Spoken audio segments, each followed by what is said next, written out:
Hello friends, आज मैं आपका स्वागत करता हूं आपके अपने YouTube channel Tech Civil India पे।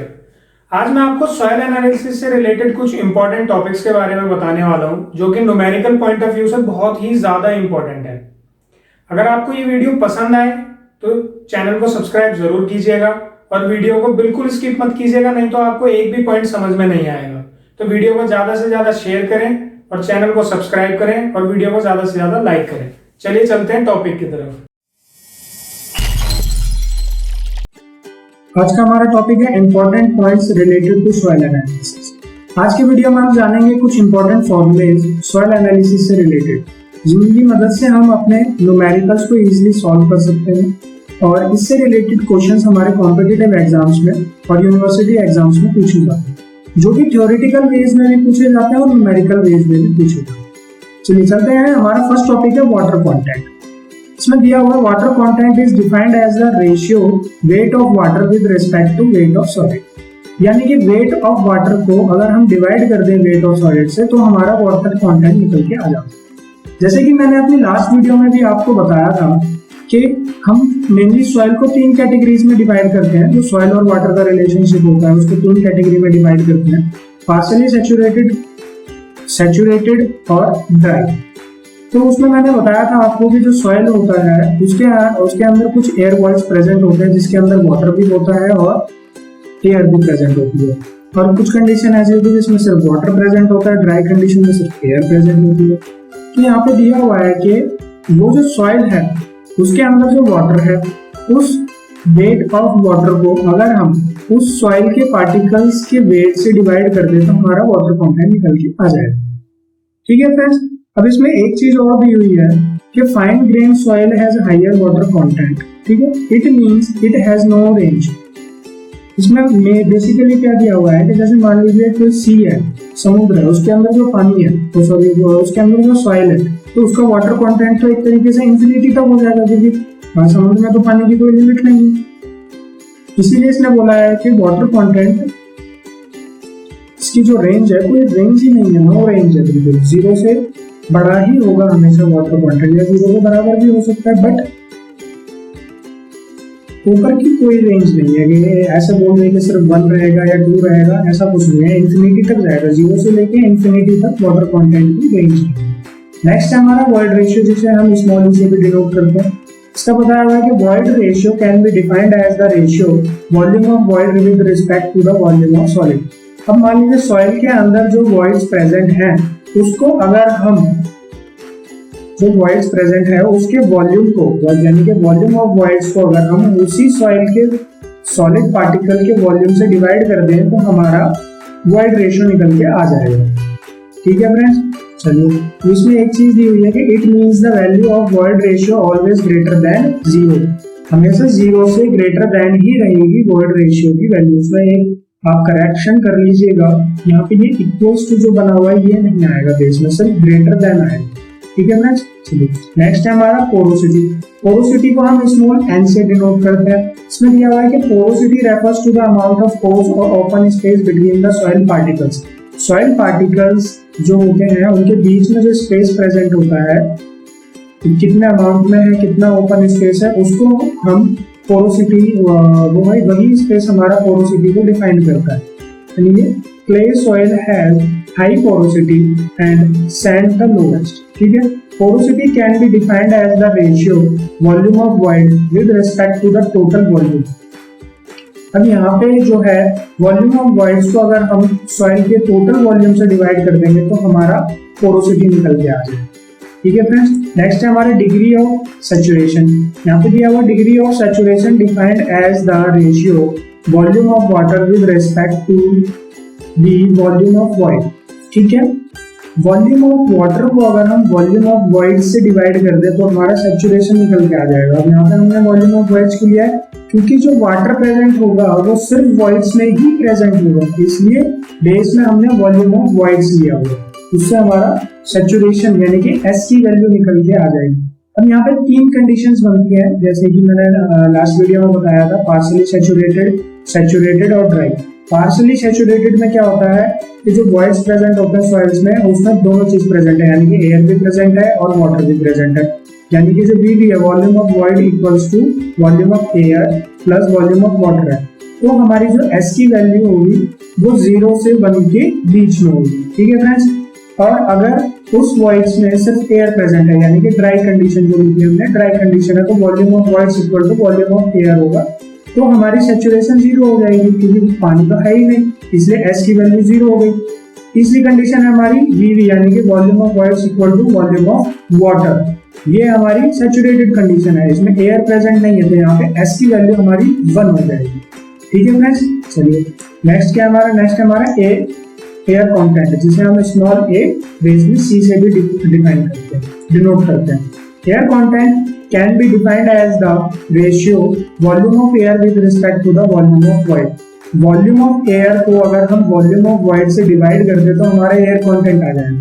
यहाँ पे सिंपली वॉल्यूम ऑफ वॉइड हमने इसीलिए लिया है क्योंकि वो एयर जो है वो वॉइड्स में ही प्रेजेंट होगी सिर्फ, इसीलिए वॉल्यूम ऑफ एयर को वॉल्यूम ऑफ वॉइड से डिवाइड कर दे तो हमारा एयर कंटेंट निकल के आ जाएगा। अब यहाँ से एक इंपॉर्टेंट फॉर्मूला और भी बनता है S plus AC equals to 1। अब इसको डिफाइन कैसे करेंगे, मान लीजिए AC equals to VA divided by VV होगा, तो यहाँ से क्या बनेगा VW by VV plus VA plus VA divided by VV। ठीक है फ्रेंड्स, यहाँ से ये इस फॉर्मूले से ये कंडीशन निकल के आएगी, इसको जब इक्वल्स टू में करेंगे यानी कि इसका एलसीएम ले लेंगे तो VW plus VA divided by VV बन जाएगा। ठीक है, और VA प्लस VW क्या होता है, VV होता है वॉल्यूम ऑफ वॉइड, क्योंकि वॉल्यूम ऑफ एयर और वॉल्यूम ऑफ वाटर जो है वो वॉइड्स में ही तो प्रेजेंट होता है, इसलिए क्या बनेगा ये volume of void divided by volume of void. Simply इन दोनों को काट देंगे तो ये 1 आ जाएगा, यानी कि S plus AC equals to 1। ठीक है फ्रेंड्स, ठीक है, चलिए नेक्स्ट है हमारा एयर परसेंटेज एयर वॉइड, जिसे हम स्मॉल n बेस में A से भी डिनोट करते हैं। Percentage air void is the ratio volume of air with respect to the total volume.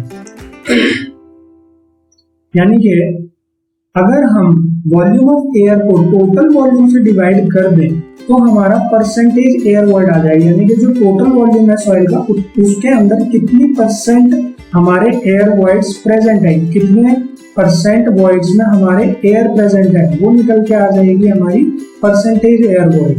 ठीक है फ्रेंड्स, नेक्स्ट है हमारा यूनिट वेट, ये बहुत ही इंपॉर्टेंट है, इसके कई सारे पार्ट्स बनते हैं फ्रेंड्स यूनिट वेट के। Unit weight can be defined as the ratio weight of any substance or material with respect to the volume of any substance or material। इसको हम गामा से भी डिनोट कर देते हैं, equals to same W by V हो जाएगा, weight of any substance और अपॉन में weight of volume of the substance. ठीक है फ्रेंड्स, इसमें सब टॉपिक है एक unit weight of water. Unit weight of water हम कैसे निकालेंगे, सिंपली वाटर का अगर यूनिट वेट बोल रहा है तो wait of water divided by volume of water हम कर देंगे, जिसे हम गामा W से डिनोट करते हैं, उससे हमारा यूनिट वेट ऑफ वाटर निकल के आ जाएगा। ठीक है, नेक्स्ट है हमारा यूनिट वेट ऑफ सॉलिड। अब ये सॉलिड के बारे में बात कर रहा है, सेम चीज, जहाँ पे वेट था वहां पे हम वेट ऑफ सॉलिड ले लेंगे और जहाँ वॉल्यूम था वहां पे वॉल्यूम ऑफ सॉलिड ले लेंगे, यानी कि गामा S, इसको हम गामा S से भी डिनोट करते हैं। गामा S इक्वल्स टू क्या बनेगा, wait of solid divided by volume of solid, इससे हम यूनिट वेट ऑफ सॉलिड निकालेंगे। नेक्स्ट है हमारा टोटल यूनिट वेट और बल्क यूनिट वेट, जिसे हम गामा T से भी डिनोट करते हैं। ये क्या होता है, बल्क यूनिट वेट बोल रहा है simply total weight divided by total volume, यही बनेगा। अब टोटल वेट को हम कैसे ले सकते हैं, wait of solid plus wait of water divided by volume of voids plus volume of solid. Simply इससे हमारा टोटल वेट और टोटल वॉल्यूम निकल जाएगा, यानी कि वेट ऑफ सॉलिड तो लिया ही हमने, जो सॉलिड पार्टिकल्स है उनका weight plus wait of water, उसके अंदर जो हमारा वाटर प्रेजेंट है, अगर एयर भी प्रेजेंट है तो एयर को भी इसमें ऐड कर लेंगे। नेक्स्ट, ठीक है, डिवाइडेड बाय हम क्या लेंगे, weight of volume of void, जो हमारे जो वॉइड्स प्रेजेंट है उनका volume plus volume of solid, तभी तो हमारा टोटल वॉल्यूम बनेगा, यानी कि ये हमारा टोटल वेट हो गया WS plus WW divided by VV plus BS, ये हमारा टोटल वॉल्यूम हो गया। इससे हमारा बल्क यूनिट वेट निकल जाएगा। नेक्स्ट है हमारा ड्राई यूनिट वेट। अब ड्राई यूनिट वेट क्या होता है, इसको हम गामा डी से भी डिनोट करते हैं।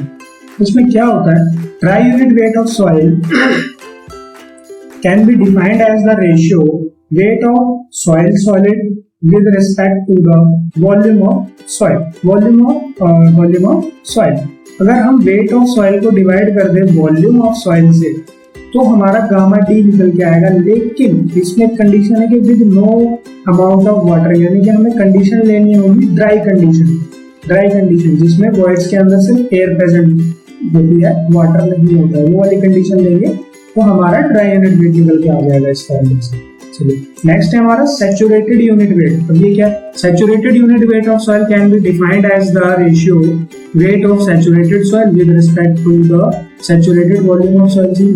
इसमें वॉइड्स के अंदर सिर्फ वाटर प्रेजेंट होगा, एयर को कंसीडर हम नहीं करेंगे। तो सेम फॉर्मूले में पुट करेंगे गामा सैचुरेटेड, जिससे हम सैचुरेटेड वेट को डिनोट करते हैं, और ऊपर लेंगे वेट ऑफ सैचुरेटेड सॉइल और बेस में आ जाएगा वॉल्यूम ऑफ सैचुरेटेड सॉइल। ठीक है, नेक्स्ट है हमारा सबमर्ज्ड यूनिट वेट। अब ये क्या होता है, सबमर्ज्ड क्या होता है, इसको हम गामा सब से भी डिनोट करते हैं। चलिए इसमें दिया हुआ when the soil exist below the water और we can say that the soil below the ground water table. मान लीजिए सॉइल जो है ग्राउंड वाटर टेबल से बिलो, यानी कि पूरी सबमर्ज है वो पानी के अंदर, पूरी डूबी हुई है। ठीक है, the condition of soil is fully submerged with water. ठीक है, तो उसका फॉर्मूला क्या होता है, gamma submerged equal to gamma saturated minus gamma W. ठीक है फ्रेंड्स, और गामा डब्ल्यू और गामा सैचुरेटेड अभी हमने ऊपर निकाला ही है, सेम उसकी वैल्यू में यहाँ पुट कर देंगे, गामा सबमर्ज्ड हमारा आ जाएगा। फिर है स्पेसिफिक ग्रेविटी, जिसे हम जीएस से भी डिनोट करते हैं। Specific gravity is the ratio of the density of a substance to the density of a reference material.